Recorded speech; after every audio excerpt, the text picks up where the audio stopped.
நண்பர்களே, நீங்கள் எல்லோரும் தர்பூசணி பழம் சாப்பிட்ருப்பீங்க. அந்த தர்பூசணி பழத்தை கொஞ்சம் வெரைட்டியாக சாப்பிட்டு பாருங்களேன், வேறு லெவல் ஃபீலிங்காக இருக்கும். ஸோ அது எப்படி செய்யலாம் அப்படிங்கிறத நம்ம இந்த வீடியோவில் பார்க்க போகிறோம்.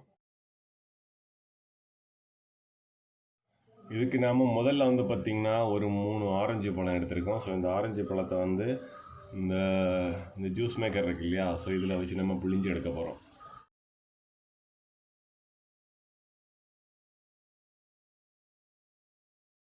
நம்ம 2 ஆரஞ்சு பழத்தை பார்த்திங்கன்னா ஜூஸ் அடிச்சிருக்கோம். ஸோ நமக்கு இவ்வளோ ஜூஸ் கிடச்சிருக்கு. ஸோ நம்ம அடுத்த ப்ராசஸ் என்னென்னு பார்த்தீங்கன்னா, இந்த ஆரஞ்சு ஜூஸை பார்த்திங்கன்னா நம்ம இந்த சிரிஞ்சு மூலமாக எடுத்து தர்பூசணி பழத்தில் நம்ம கொடுக்க போகிறோம்.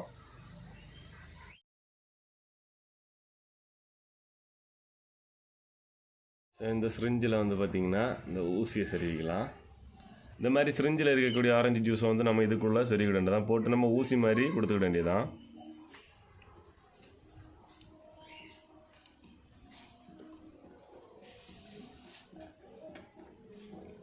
ஸோ பார்த்திங்கன்னா கொஞ்சம் சிரமப்பட்டு ப்ரெஸ் பண்ணி கொடுத்தோம்னா அப்படியே உள்ளே போயிடும். ஓகேங்களா? ஸோ அடுத்தும் பார்த்திங்கன்னா இதே மாதிரி அடுத்த சிரிஞ்சு எடுத்து நாம் இதே மாதிரி எல்லா இடங்கள்லையும் நம்ம அந்த ஜூஸை உள்ளே கொடுத்துடணும். சரிங்களா? கொடுக்குறது பார்த்திங்கன்னா ரொம்ப ப்ரெஸ் பண்ணி தான் கொடுக்க வேண்டியது இருக்குது. காரணம் என்னென்னா ஈஸியாக உள்ளே போக மாட்டேங்குது. ஸோ இதே மாதிரி இருக்கிற ஜூஸ் எல்லாமே நாம் உள்ளே அனுப்பிடணும். உள்ளே வச்சுட்டு ஒரு அரை மணி நேரம் அப்படியே வச்சிடணும், ஊறுறதுக்காக வச்சுட்டு அதுக்கப்புறம் நம்ம இதை கட் பண்ணி சாப்பிட போகிறோம்.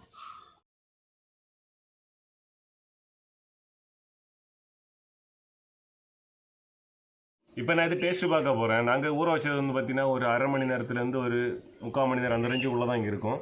பட் ஆனால் கொஞ்சம் நிறைய நேரம் ஊற வச்சோன்னா எல்லா இடமும் அந்த ஆரஞ்சோட ஃப்ளேவர் வரும். அது மட்டும் இல்லை, நம்ம சிரிஞ்சு வச்சு எவ்வளோ உள்ளே கொடுக்குறோமோ அந்த அளவுக்கு இதில் அந்த ஃப்ளேவர் இறங்கி இருக்கும்.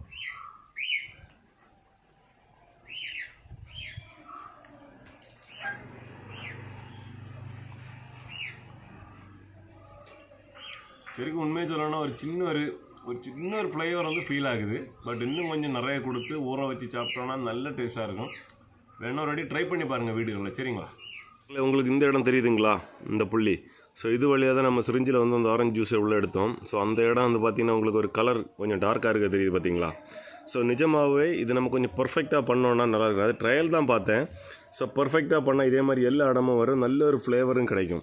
ஸோ இந்த இடம்லாம் பார்த்திங்கன்னா நம்ம ஜூஸை உள்ளே கொடுத்த இடம். இந்த இடத்துல பார்த்திங்கன்னா தெரியும், அந்த ஊசி குத்துன அந்த இடம் இருக்குது பாருங்கள். ஸோ நிஜமாகவே இது ஒர்க் அவுட் ஆகும் நண்பர்களே.